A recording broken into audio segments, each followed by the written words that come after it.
do you want the still? Over here on this side of the cement pond, Jethro. Okay, Granny.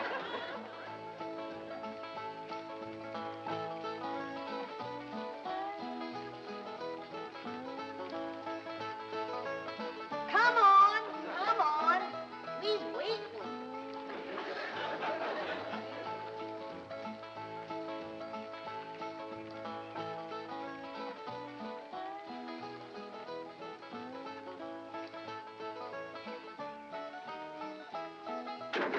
Turn it a mite that way, Jethro.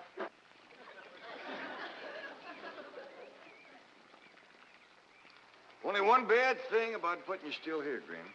What's that? Drysdale place is downwind.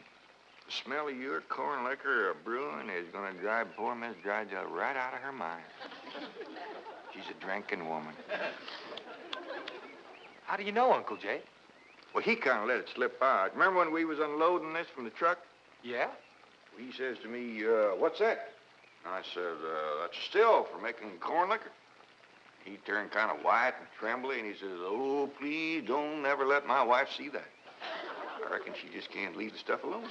Some folks like that. Terrible. Come to think of it, that's how come she's in Boston. What kind of drinking? Yeah. Miss Hathaway says she goes all over every place looking to get cured. Them silly cure's no good. The minute you go to taking it away from them, they want it all the more. I could cure Mrs. Drysdale of her drinking in 2 days. How, Granny? I just telling her she could have all she wanted. When they find out you don't care if they drink, they don't care to drink. That sure would be a blessing. Huh? Over here, Elly, now. No more talk about drinking. Hey, look, everybody. Elly May's wearing a dress. How, Mr. Drysdale's in the house to see you. All right. My, ain't she pretty? Yeah. But, Elly, you're showing too much bare hop. Well, that ain't her fault, Granny. She's just got the dress on backwards. Elly, honey, put it on the other way around. All right. Hold it. Hold on. The world kind of a dress is that? Well, Miss Hathaway says it's a California sundress. Wouldn't let no son of mine wear it. My daughter neither. Granny, you'd best get her into something decent whilst I talk to Mr. Drysdale. Uncle Jed, can I go swimming in the cement pond? Oh, I reckon so, Jethro. But this ain't like the swimming hole back home. You can't go in there without no clothes on. I can't? No, sir. Okay, Uncle Jed.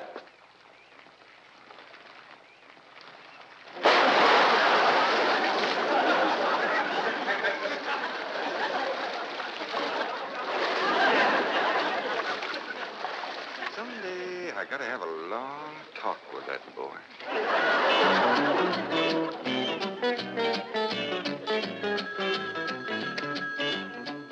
Drysdale's office, Miss Hathaway speaking. Boston. That must be Mrs. Drysdale. No, don't put her on. She'll only make my life Mrs. Drysdale. How are you? How are things in Boston? Oh, the doctors here are just as silly as the ones in Beverly Hills. They insist there's nothing wrong with me. They've got me so depressed. I just had to call and talk to my darling. Are you taking good care of him? Oh, yes.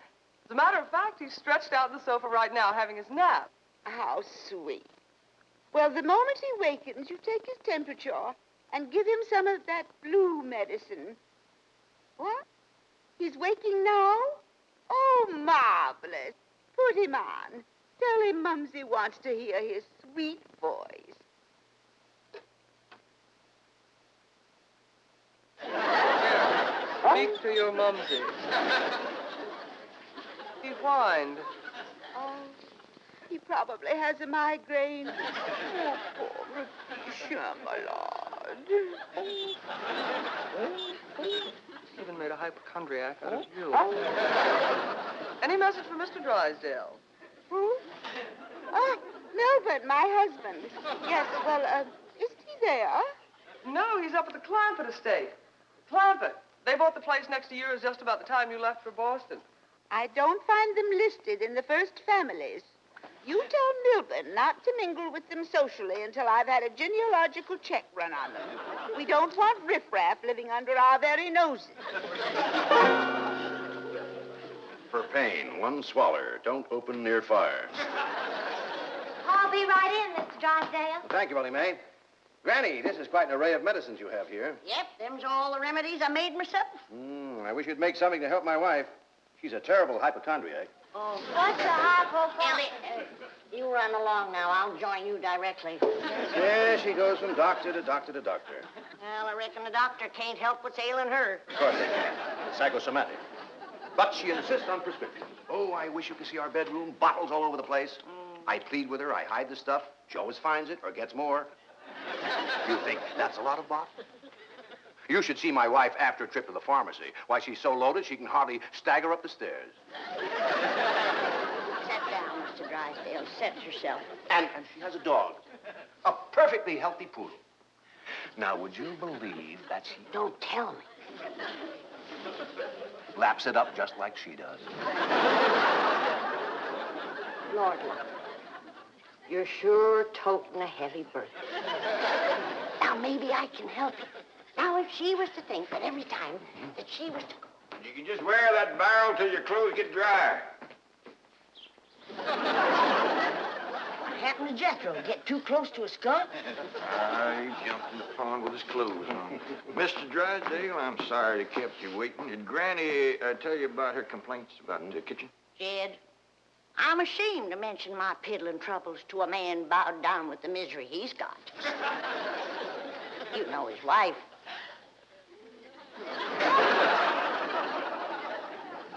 Mr. Drysdale, our hearts go out to you. And we're going to help you, ain't we, Jed? You bet you we are.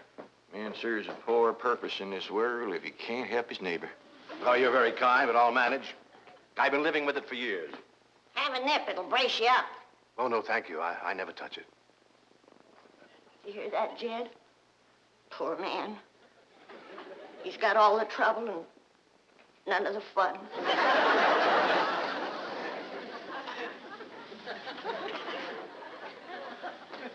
There goes a soft-hearted woman. Yeah. Now, about her complaints. Oh, yeah. Well, for one thing, that electric meat grinder has been giving Granny a heap of trouble. Electric meat grinder? Yeah, listen right here in the dish trough.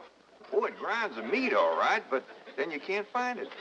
It goes down that pipe. Granny lost 2 squirrels and a rabbit in that thing. Clampetts, that's a disposal. You only put things in there that you don't want. Now, Mr. Drysdale, that ain't altogether true. Granny sure wanted them squirrels and that rabbit. And another thing, this here sideways pump don't work at all. We must have carried in a barrel of water to prime that thing, but it didn't work. Oh, there's another thing. Every once in a while, this little thingamajig here makes a ringing noise like that. There it goes again. Well, that's the telephone. Someone's calling you. I don't hear him. They're calling you on the telephone. Say hello into it. Hello. You have to lift the receiver first. Now say it. Hello. Mr. Clampett? He said my name. Can they see through this thing? No. Mr. Clampett, may I please speak to Mr. Drysdale? Well, they sure can see, or else how would they know you're standing here? That's my secretary. She knows I'm here.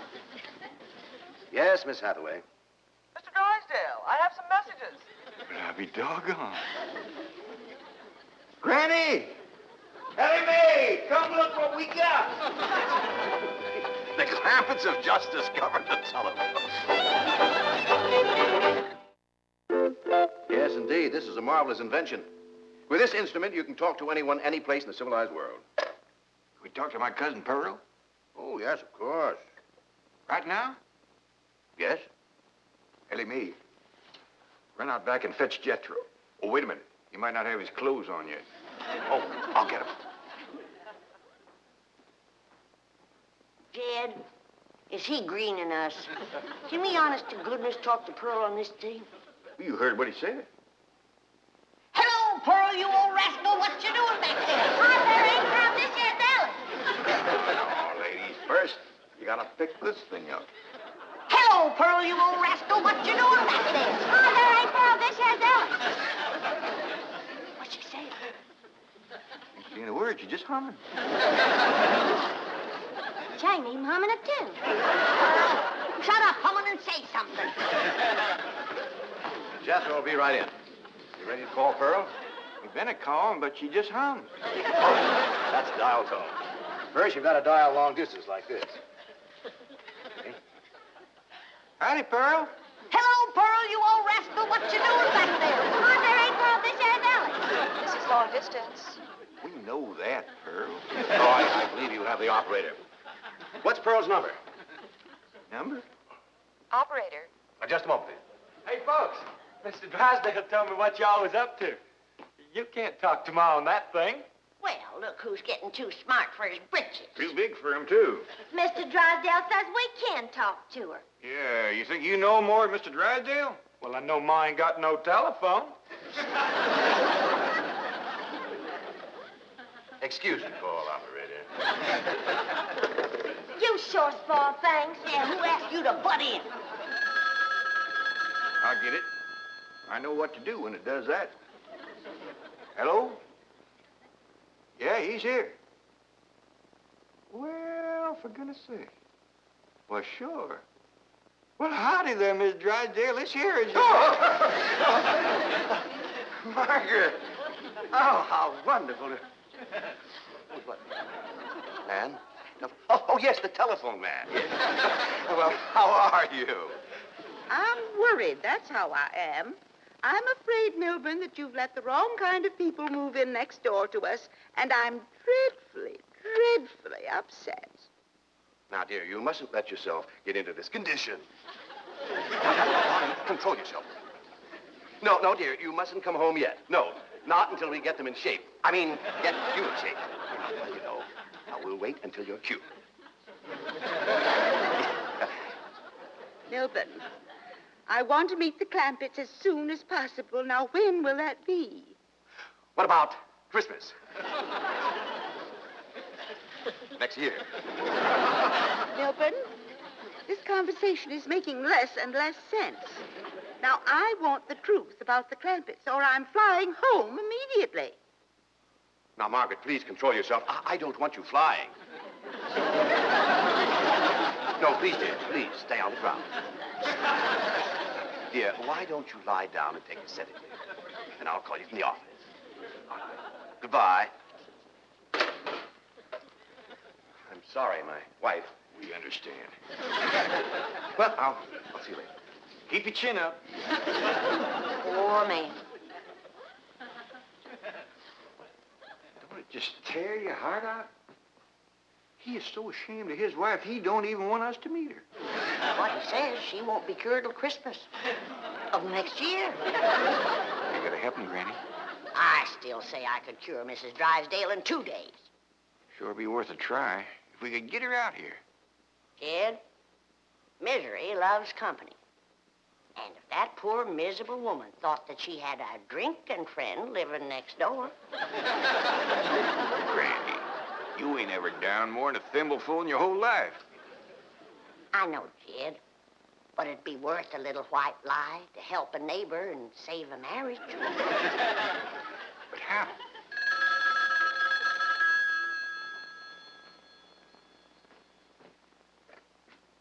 Hello? Yes, ma'am. Oh, ain't that a stroke of luck, Granny? It's Mrs. Drysdale again. Well, no, ma'am, he ain't here, Miss Drysdale, but Granny and me'd like to talk to you. We your next-door neighbors, the Clampetts. Listen, honey, I got my still set up not 50 feet from your back door.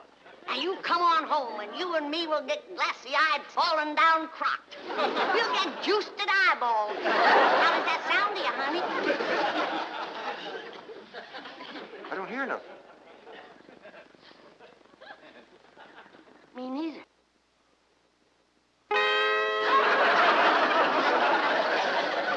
do you mean my wife's on her way from Boston? That's the message I got when I tried to put through your call. She's on a jet, right? Never mind the grisly details. Oh, I am ruined. If Margaret gets one look at those hillbillies next door, she'll leave me. Get my psychiatrist over here. Move over, Claude. I need this more than you do. I know you don't need your psychiatrist. You're looking at the dark side. There is a bright side. Of course. Your wife is an intelligent woman. You'll see that underneath that rough exterior, the Clampetts are basically fine people. Why, she may even help them to get socially acclimated. You're right. I don't need my psychiatrist. You do. Then your wife will take... My wife, through whose aristocratic veins flows blood the color of bluing, considers anyone whose ancestors did not arrive on the Mayflower immigrants. Yes, she does make rather a fetish of the family tree, but... But nothing. I'm stuck. Now, I'm either going to lose my wife or my largest depositor. That's what makes the whole thing so difficult. You know, I like the Clampetts, but I love my wife. Isn't life weird? She's a snob, she's a hypochondriac, she's not young and beautiful, but I love her. And now I do need my psychiatrist. Now, Mr. Drysdale, as we used to say at Vassar, tout devient tout éclaircit. Courage will light your path. Yes, I know what I have to do. I'll go to the airport. I'll take Margaret in my arms. I'll look her in the eye and lie like a rug. I'll tell her the Clampetts have left town and put her back on the plane. I beseech you, do not become enmeshed in a web of lies. But it won't be a lie if the Clampetts are tricked into actually leaving town. But they're just getting settled. What could possibly induce them to leave town? That's your problem. Me? You expect me? But they like you. Finagle them into going to Palm Springs for a few days. No, no. I will not help you spin your deceitful web. Miss Hathaway, would you rather be an unemployed secretary or a spider with a rage? You know, I think the Clampetts might enjoy Palm Springs. Palm Springs? Where's that? It's about 125 miles from here, in the desert. Desert? Yeah, remember we crossed on them on the way out here. All that sand? Yeah, I remember. You ain't getting me to no desert.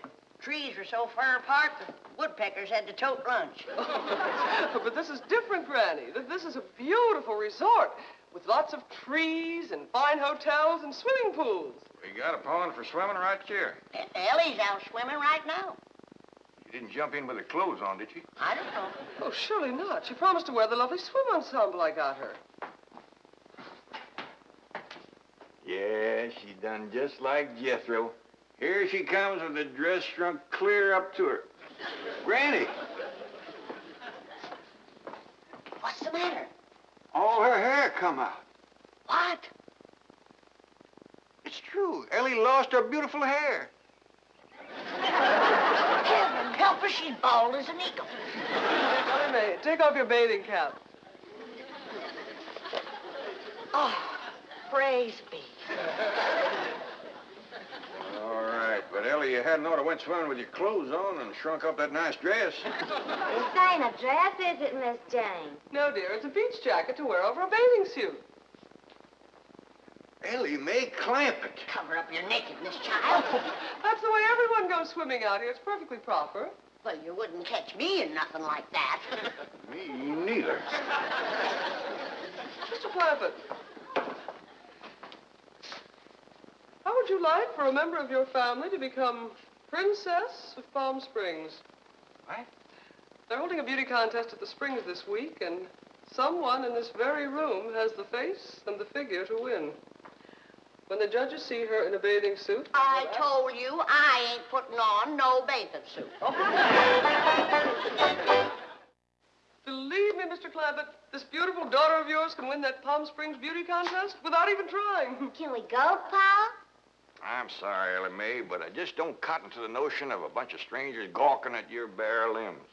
Besides, we already know you're the prettiest. Why shame all them other girls? Run along and get some clothes on. Yes, sir, Pa. Mr. Clampett, I do wish you would reconsider about going to Palm Springs, even if Ellie Uncle doesn't... Jed, Duke, and... Howdy, Miss Hathaway. Jane to you, Jethro. Well, Jane to you, too. Duke and me's all set to go hunting, ain't we, Duke? Jethro, have you ever hunted in the desert? No, ma'am. Oh, it's a fascinating place. You might even see a mirage. If there's one there, old Duke will tree it. He's the best hunting dog there is. Well, I love hunting around Palm Springs. You'll all love Palm Springs. They have wonderful hotels. Have you ever stayed in a beautiful hotel suite? No, I ain't, darling. Granny, let's you and me go and leave these two lovebirds alone. No, wait, please, let me take you all to Palm Springs. Well, I'll tell you what. Why don't you take Jethro and Elly May, and me and Granny will stay here. Well, but then Mrs. Drysdale would see. I mean... Is Drysdale coming home? Is that why you was trying to get us out of town so we wouldn't meet her? Yes, that is the reason. I'm so ashamed I could die. Well, now, don't go to crying about it. The way I look at it, ain't nobody got a right to be ashamed of nobody else. Good Lord made us all, and if we's good enough for him, we sure ought to be good enough for each other. I hold back on them tears. You was among friends. Why, I remember a long time ago hearing a fella say it. He said it just about right. He said, there is so much good in the worst of us and so much bad in the best of us that it don't hardly... Boo! Well, go ahead and bawl. It'll make you feel better. I tell you what, if this means so much to you, we'll all pick up and go to them Palm Springs with you. Oh, bless you. Mr. Drysdale will be so happy. I'll go help Elly May pack. I'm telling you, that Miss Drysdale must be a mess. She's gonna need our help, Jed. This is a poor time for us to be leaving. Yeah, we gotta help her once we get back. Right now, we gotta respect Mr. Drysdale's feelings. Jethro, you go get the truck ready. Okay, Uncle Jed.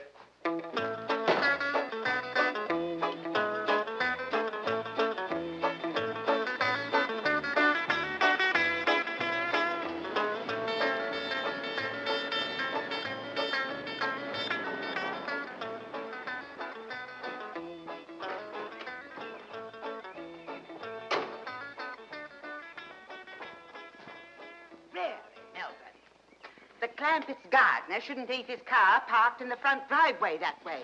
Oh, you're absolutely right, dear, yes. Oh, Margaret, don't you want to stop at home first and freshen up? Take some medicine or something? Milburn, I have just flown 3,000 miles to meet the Clampetts, and I intend to meet them right now. Oh, Don, they're probably out of town. You see, they travel extensively. Oh, they're wonderful people. It'd be a shame if you missed them. But I know how anxious you are to get back to Boston and your doctors. And Sonny. How is Sonny? How's he like Harvard this year? Is it Yale, Princeton, Dartmouth? Let's go ask him. Milburn, what is the matter with you? Milburn, let go. Let go, you hear me? Let go, I say. Let go. Have you gone mad? Let go, you beast. Step aside, lady. I'll shoot it. Help me get her back to the car. What'd you shoot, Jethro? I think it was a fox. Who's that? My wife. And why aren't you in Palm Springs? Let's get her home as quickly as possible. What's going on? Jethro shot a fox. That's Miss Drysdale, stewed to the gills. No wonder they didn't want us to see her. Poor woman. You mean poor husband. Yeah. We can't go up to Palm Springs and leave our neighbor at a time like this. That's right. We gotta pitch in and see that his wife gets cured. Uncle Jed, are we going hunting? Might as well. It'll be a while before she sleeps that one off. Well, I hope there's some possum around. These skinny old California foxes ain't worth shooting at.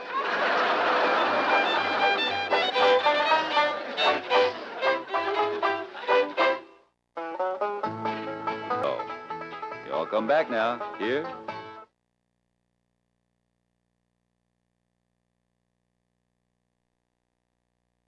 This has been a Filmways presentation.